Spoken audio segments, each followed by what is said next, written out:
ବିଜୁ ଜନତା ଦଳ ଲୋକମାନଙ୍କର ସ୍ୱର ପାଲଟିଛି।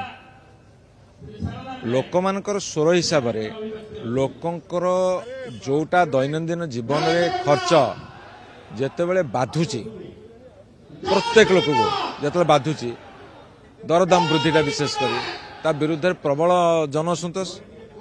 ଜନସନ୍ତୋଷକୁ ତୋଳି ଧରିବା ଆମର କର୍ତ୍ତବ୍ୟ। ସରକାରଙ୍କର ଯେଉଁ ନିଦେରେ ଶୋଇଛନ୍ତି ତାଙ୍କୁ ଉଠେଇବା ଜଗେଇବା ଦାୟିତ୍ୱ ଆମର। ଦରଦାମ କମାଅ, ସରକାର ଚଳାଅ। ଲୋକଙ୍କୁ ଲୁଟିକି ତମ ଦଳର ପକେଟ ଗରମ କରିବା ଚଳିବ ନାହିଁ।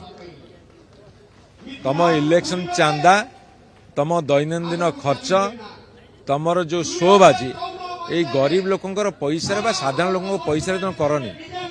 ଲୋକ ଅଳ୍ପ ଅଳ୍ପ ଯେମିତି ଦରଦାମର ଶିକାର ନ ଅଳ୍ପ ହଉ ପଛେ ଦରଦାମ ଶିକାର ନ ହେବେ, ସେଇଥିପାଇଁ ଆମେ ଯତ୍ନବାନ ଅଛୁ।